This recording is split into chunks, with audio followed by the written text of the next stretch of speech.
Iyo ufashe akayiko gatoya k'umunyu w'urugera ugafata n'uruheke rumwe rwa tungurusumu, warangiza byombi ukabipfunyika mu gapapuro cyangwa se mu gatambaro, ako gapfunyika ukajya ukagendana mu ikofi, mu mifuka y'imyambaro yawe, mu gikapu ujyana ku kazi cyangwa se mu isakoshi niba uri umugore.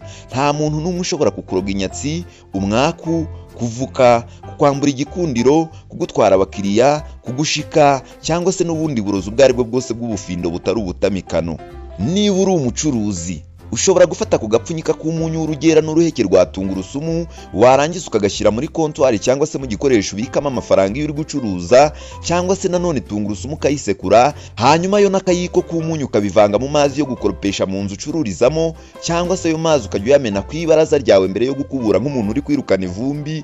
Bizagufasha kuzana abakiriya, bikurinde guhomba, inyatsi ndetse n'ubundi bufindo ubwo aribwo bwose bashobora kugutega binyuze mu mafaranga, kugusuhuza no kukoherereza.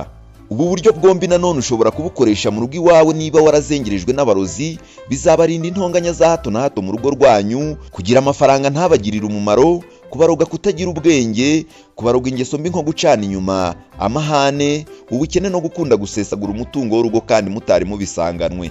Njye ndagushimiye cyane mbikuye ku mutima. Niba ukunze uyu muti bitugaragarize kandi bitubwire, ariko wibuke kudufollowinga cyangwa se gukora subscribe ku mbuga nkoranyambaga zose twitwa Irembo TV, kandi n'ibirango byacu ni bimwe.